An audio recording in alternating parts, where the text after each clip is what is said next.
एक एक करके लोहे की जंजीरें उन्हें जबरदस्ती घसीटती हुई तेजी से घूम रही आरी की ओर ले जा रही थी। चाहे उन्होंने कितना भी संघर्ष किया, सब बेकार था।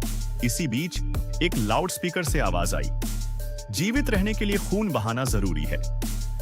इनमें से एक व्यक्ति को जैसे कुछ समझ आ गया हो, वो खुद ही आरी की ओर बढ़ गया और एक बड़ा फैसला लिया, अलविदा।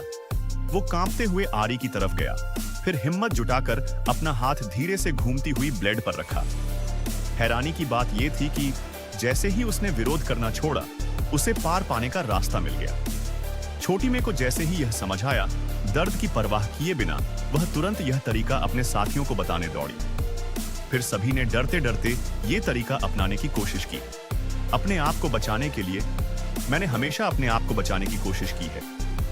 अब मैं अपने आप को बचाऊंगा, अब मैं अपने आप को बचाऊंगा। लेकिन जैसे ही दूसरा दरवाजा खुला, जंजीरें फिर से सबको खींचते हुए अगले कमरे में ले गईं। और अब 60 सेकंड बाद उन्हें फांसी पर लटकाकर दर्दनाक मौत दी जानी थी। तभी कमरे में रखा एक नकली चेहरा वाला पुतला बोल पड़ा, पिछली बार जब लूट हुई थी, तब एक निर्दोष राहगीर की हत्या कर दी गई थी। इसलिए अपराधी को बेहोश होने पर जहर का इंजेक्शन दिया गया।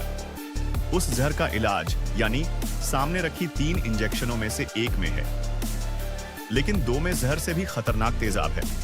अगर असली लुटेरा ये इंजेक्शन लेता है तो बाकी सबको उसी वक्त रिहा कर दिया जाएगा। सुनते ही एक सुनहरे बालों वाली लड़की के चेहरे पर डर साफ दिखाई दिया।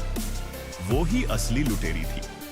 जंजीरों ने अब सभी को फांसी के लिए ऊपर खींचना शुरू कर दिया। तभी एक ताकतवर आदमी ने जान बचाने के लिए तीनों इंजेक्शन उठाकर सीधा उस लड़की की धमनियों में घोंप दी। अगले ही पल जंजीरें खुद ब खुद खुल गईं।